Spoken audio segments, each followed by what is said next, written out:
வணக்கம் மாணவர்களே. சௌமியமதி தொண்டமான் ஞாபகார்த்த மன்றம், தொண்டமான் தொழிற்பயிற்சி நிலையம், Hatton, இ-லேர்னிங் virtual classroom, vocational education and training, இணையவழி மூலமான கற்றல் கற்பித்தல் வகுப்பறையினூடாக மற்றொரு பாடநெறியில் உங்களை சந்திப்பதில் மகிழ்ச்சி அடைகின்றேன். பாடம் தகவல் தொழில்நுட்ப பயிற்சியாளர். இன்றைய பாடநெறியை நிலையத்தின் சிரேஷ்ட போதனாசிரியர் திரு லோகேந்திர பிரசாத் அவர்கள் மேற்கொள்ள உள்ளார்கள். அனைவருக்கும் இனிய வணக்கம். நான் தொண்டமான் தொழிற்பயிற்சி நிலையத்திலிருந்து கணினி போதனாசிரியர் கே எல் பிரகாஷ். இன்று நாம் இ-லேர்னிங் மூலமான ஒரு கற்கையானது உங்களுக்கு அறிவை விருத்தி செய்தும் என்ற நோக்கத்தோடு நான் இன்று இ-லேர்னிங்கை ஆரம்பித்து வைக்கின்றேன். உங்களுக்கு தெரியும், தொழில்நுட்பம் என்பது நாளுக்கு நாள் ஏதோ ஒரு வகையில் பரிணாம வளர்ச்சி அடைந்து கொண்டே வருகின்றது. அந்த வகையில் நாம் அறிவை தேடி செல்வோம்னால் மாத்திரமே நாம் புதிய வகையான தொழில்நுட்பத்தை நாம் கையாள முடியும்.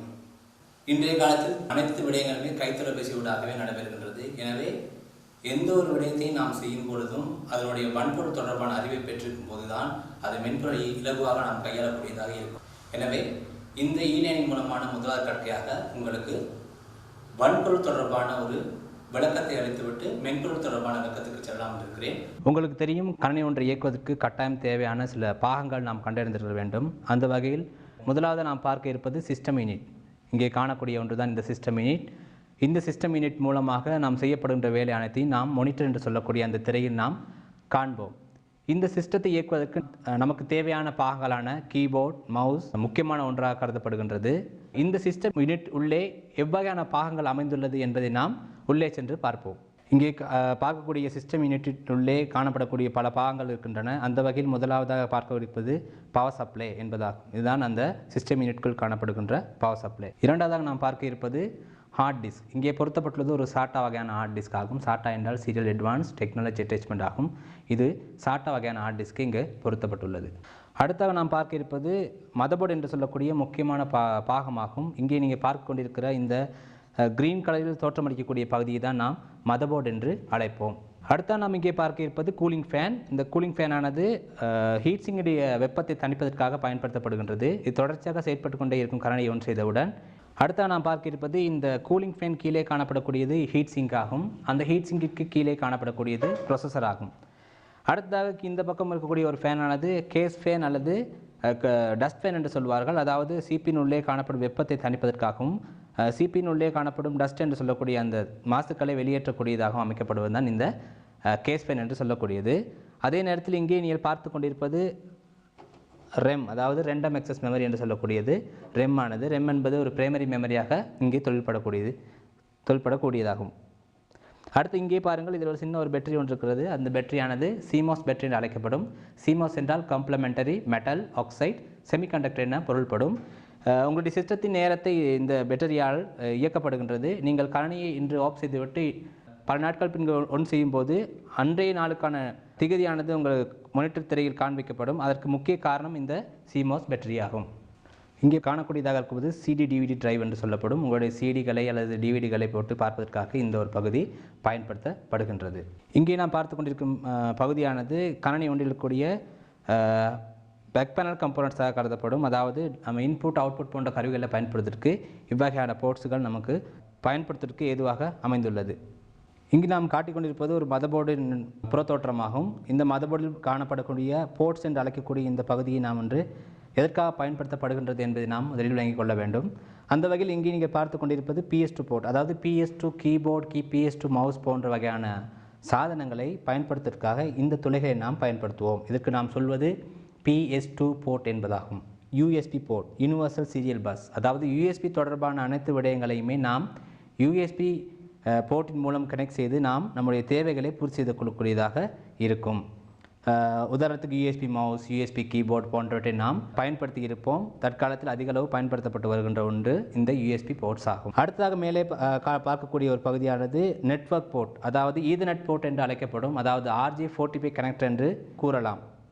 உங்களுக்கு இணையம் தேவை என்று சொன்னால் உங்களுக்கு கேபிள் வழியான ஒரு இணைப்பை ஏற்படுத்துவதற்கு இந்த RJ45 கனெக்டர் ஈதர்நெட் போர்ட் ஆனது பயன்படுத்தப்பட்டு வருகின்றது. அடுத்ததாக நாம் பார்க்க இருப்பது இந்த இரண்டு வகையான போர்ட்ஸ்களாகும். இதற்கு பெயர் டிஸ்பிளே போர்ட் என அழைக்கப்படும். உங்களுக்கு தெரியும், கணினியில் உள்ள விசுவல்களை நாம் பெற்றுக்கொள்ள முடியும். அந்த வகையில் 4 வழிகள் நாம் பெற்றுக்கொள்ளலாம். முதலாவது டிஸ்பிளே போர்ட் என அழைக்கப்படும் இந்த போர்ட்ஸ் மூலம் நாம் வீடியோக்களை பெற்றுக்கொள்ள முடியும், அதாவது அவுட்புட்டாக நாம் பெற்றுக்கொள்ள முடியும். இரண்டாவதாக இருக்கக்கூடியது வந்து VGA போர்ட். உங்களுக்கு தெரியும், வீடியோ கிராஃபிக்கல் அரே அழைக்கப்படும் VGA போர்ட் மூலமாக நாம் விசுவல்களை நாம் பெற்றுக்கொள்ள முடியும். அது மட்டுமல்லாமல் DVI என்று சொல்லக்கூடிய அந்த ஒரு போர்ட் மூலமும் நாம் விசுவல்களை பெற்றுக்கொள்ளலாம். அது மட்டுமல்லாமல் HDMI என்று சொல்லக்கூடிய போர்ட்ஸின் மூலமாக நாம் விசுவல்களை பெற்றுக்கொள்ளக்கூடியதாக இருக்கும். இங்கே காட்டக்கூடியது இரண்டுமே டிஸ்பிளே போர்ட் என அழைக்கப்படும். அடுத்ததாக நாம் இங்கே பார்க்க இருப்பது USB போர்ட்ஸ்கள் ஆகும். உங்களுக்கு தெரியும், இதற்கு முதல் நாம் இந்த பகுதியில் நாம் USB போர்ட் பார்த்தோம். இங்கே காணக்கூடியதும் அதே வகையான USB போர்ட் தான். ஆரம்பத்தில் சொன்னது போல் USB தொடர்பான சாதனங்களை இணைப்பதற்கு நாம் பயன்படுத்தப்படுகின்ற ஒன்றாகும். அடுத்தாக நாம் பார்க்க இருப்பது VGA போர்ட் ஆகும். VGA என்பது வீடியோ கிராஃபிக்கல் அரே என பொருள்படும். இதன் மூலம் நாம் கணனி திரைகளில் கணனி தொடர்பான விசுவல்களை பார்க்கக்கூடியதாக இருக்கும். அதே நேரத்தில் அதற்கு மேலே நீங்கள் பார்க்கக்கூடியது சீரியல் போர்ட். சீரியல் தொடர்பான சாதனங்களை இணைப்பதற்காக நாம் இங்கு பயன்படுத்தக்கூடியதாக இருக்கும். அதற்கு அருகாமையில் இருக்கக்கூடிய இந்த 2 போர்ட்ஸ்களுமே சவுண்ட் போர்ட், அதாவது லைன் இன் லைன் அவுட் என்று சொல்லக்கூடிய கணனியின் ஆடியோக்களை கேட்பதற்கும் சாதனங்களை பதிவு செய்வதற்கும், ஆடியோ ரெக்கார்ட்ஸ், அதாவது உங்கள் பாடல் ரெக்கார்ட் செய்வதற்கும் இவ்வகையான பகுதிகள் பயன்படுத்தப்படும். இது சவுண்ட் போர்ட் என எல்லாராலும் அழைக்கப்படும். இப்போது பார்க்க இருப்பது என்னவென்று சொன்னால், மதர்போர்டில் காணப்படக்கூடிய கூலிங் ஃபேன் என அழைக்கப்படும் கூல் மாஸ்டர் என்று சொல்லலாம். எதற்காக அது பயன்படுத்தப்படுகிறது என்றால், கணனியானது ஒன் செய்தவுடன் கணனியானது தொழில்பட ஆரம்பிக்கும். அவ்வாறு தொழில்படும் போது கணனியின் ப்ரொசஸரானது வெப்பநிலைக்கு தள்ளப்படும், அதாவது வெப்பநிலையானது அதிகரித்து கொண்டே செல்லும். அவ்வாறு அதிகரித்து கொண்டு செல்லும் போது அந்த வெப்பத்தை இங்கே நீங்கள் பார்த்து கொண்டிருக்கக்கூடிய ஹீட் என்று சொல்லக்கூடிய ஒரு பகுதியானது உறிந்தெடுத்து கொள்ளும். அதாவது வெப்பத்தை தணிப்பது போல் அது இப்படி அந்த ப்ரொசஸரோட வெப்பத்தை இழுத்து கொண்டே மேலே வரும். அதன்போது இந்த கூலிங் ஃபேனானது சுற்றி கொண்டே தான் இருக்கும். கணனியை ஒன் செய்தவுடன் இந்த ஹீட் சிங்கில் காணக்கூடிய வெப்பத்தை இந்த கூலிங் ஃபேன் மூலம் தணிக்கக்கூடியதாக இருக்கும். தொடர்ச்சியாக தொழில்படும் போது வெப்பமானது தணிக்கப்படும். அவ்வாறு தணிக்கப்படுவதனால் கணனியானது தொடர்ச்சியாக வேலை செய்யும் போதும் எந்த ஒரு பிரச்சனையும் இல்லாமல் தொழில்பட்டே கொண்டே இருக்கும். ஆகவே கூலிங் ஃபேன் என்பது வெப்பத்தை தணிப்பதற்காக பயன்படுத்துகின்ற சாதனமாகும் என்பதை நாம் நினைவில் கொள்ள வேண்டும். அடுத்ததாக நாம் பார்க்க இருப்பது என்னவென்று சொன்னால் ரெம் என்றால் ரெண்டம் எக்ஸஸ் மெமரி, அதாவது ரெம் ஸ்லாட்களில் கனெக்ட் பண்ணக்கூடியதாக இந்த ரெம் ஆனது வடிவமைக்கப்பட்டுள்ளது. எல்லா ரெம்களையும் எல்லா மதர்போர்டுகளையும் கனெக்ட் பண்ண முடியாது. அதாவது DDR1, DDR2, DDR3 என்று இருக்கிறது. அந்த மாற்றத்தின் அடிப்படையிலேயே நாம் அந்த மதர்போர்டை பொறுத்து நாம் கனெக்ட் பண்ணக்கூடியதாக இருக்கும். மாற்றாக DDR4 என்ற ரெம்மை DDR3 என்ற ரெம்மிற்கு கனெக்ட் பண்ண முடியாது என்பதை நாம் விளங்கிக் கொள்ள வேண்டும். அடுத்த நாம் பார்க்க இருப்பது பவர் போர்ட், அதாவது இங்கே நீங்கள் பார்த்து கொண்டிருப்பது பவர் சப்ளையிலிருந்து வரக்கூடிய இந்த பவர் போர்ட் ஆனது இங்கே நேரடியாக மதர்போர்டுக்கு மின்சாரத்தை வழங்குகின்றது. இது 20 பின் அல்லது 24 பின்களை கொண்டதாக அமையப்பெறும். அது ஒவ்வொரு மதர்போர்டுகளை பொறுத்த மட்டில் அது மாற்றமடையும். தற்போது வரக்கூடிய அனைத்துமே 24 போர்ட்ஸ் பின்களை கொண்டதாக காணப்படும். அடுத்ததாக இங்கே நீங்கள் பார்க்க இருப்பதானது 4 பின் பவர் கனெக்டர் என்று சொல்லக்கூடியது. பவர் சப்ளை இருந்து நேரடியாக மதர்போர்டிற்கு மின்சாரத்தை வழங்கக்கூடியதாக இருக்கும். அடுத்த நீங்கள் பார்க்க இருப்பதானது சாட்டா போர்ட், அதாவது சாட்டா ஹார்ட் டிஸ்க், சாட்டா டிவி டிரைவ் போன்ற வகையான சாதனங்களை இணைப்பதற்காக இங்கே பயன்படுத்தப்படுகின்றது தான் சாட்டா போர்ட் என்று அழைக்கப்படும். அது மாத்திரமல்லாது USB ஃப்ரண்ட், அதாவது உங்களுடைய கேசினில் ஒன் ஆஃப் சுவிட்சுக்கு அருகாமையில் காட்டக்கூடிய அந்த USB போர்ட்டானது இங்கே கனெக்ட் பண்ணப்படும். USB என்று நாம் எடுத்துக்கொண்டால் USB போர்ட்டு 2.0 அல்லது 3.0, 3.1 என்ற வெர்ஷன்கள் தற்போது அதிக அளவில் பயன்படுத்தப்பட்டு வருகின்றது என்பதை நாம் நினைவில் கொள்ள வேண்டும். அதே நேரத்தில் கணனியில் PC express, sound card, network card போன்ற வகையான சாதனங்கள் நாம் இணைக்கிறதுக்காக இந்த வகையான பகுதிகள் நமக்கு இங்கே மதர்போர்டில் வடிவமைக்கப்பட்டுள்ளது என்பதை நாம் நினைவில் கொள்ள வேண்டும். இங்கே நீங்கள் பார்த்து கொண்டிருப்பது கணனியின் முக்கிய பங்காக தொழில்படக்கூடிய பவர் சப்ளை ஆகும். பவர் சப்ளை என்பது கணனிக்கு தேவையான மின்சாரத்தை சீராக வழங்கக்கூடிய ஒன்று தான் இந்த பவர் சப்ளை. ஆங்கிலத்தில் PS என்று சொல்லாக சொன்னாலும் அதன் விரிவாக்கமானது பவர் சப்ளை என பொருள்படும். இங்கே நீங்கள் பார்த்து கொண்டிருக்கிற இந்த பகுதியானது பவர் இன், அதாவது இந்த பகுதியானது உங்களுடைய பவர் கேபிள் மூலம் மின்சாரத்தை பவர் சப்ளைக்கு வழங்குவதற்காக இணைக்கக்கூடிய பகுதி தான் இந்த பவர் போர்ட் என பொருள்படும். பவர் சப்ளை மூலமாக நமது கணனி மதர்போர்டு தொடக்கம் CD, டிவி டிரைவ் அனைத்துக்குமே இந்த பவர் சப்ளை மூலம் நேரடியாக மின்சாரமானது வழங்கப்படுகின்றது. இங்கே நான் முதல் குறிப்பிட்டது போல் இது 24 பின் பவர் கனெக்டர், இது 4 பின் பவர் கனெக்டர், அதாவது மதர்போர்டுக்கு இரண்டுமே நாம் கட்டாயம் கனெக்ட் பண்ண வேண்டும். இங்கே நீங்கள் பார்த்து கொண்டிருப்பதானது சாட்டா பவர் கனெக்டர், அதாவது சாட்டா ஹார்ட் டிஸ்க் என்று சொல்லக்கூடிய சாதனத்திற்கு, சாட்டா டிவி டிரைவ் என்று சொல்லக்கூடிய அந்த சாதனத்திற்கும் பொருத்துவதற்காக இந்த சாட்டா பவர் கனெக்டர் பயன்படுத்தப்படுகின்றது. நேரடியாக பவர் சப்ளையிலிருந்து மின்சாரமானது குறிப்பிட்ட வோல்டேஜில், அதாவது அந்த சாதனத்துக்கு எவ்வகையான மின்சாரம் தேவைப்படும் என்பதை அளந்து தருவதுதான் இந்த பவர் சப்ளை. அதனூடாக மின்சாரமானது இந்த சாதனங்களுக்கு பகிர்ந்தளிக்கப்படுகின்றது. இதன் மூலம் கணனியானது எந்த ஒரு பிரச்சனை இல்லாமல் தொழில்பட்டு கொண்டே இருக்கும் என்பதை நாம் தெளிவில் கொள்ள வேண்டும்.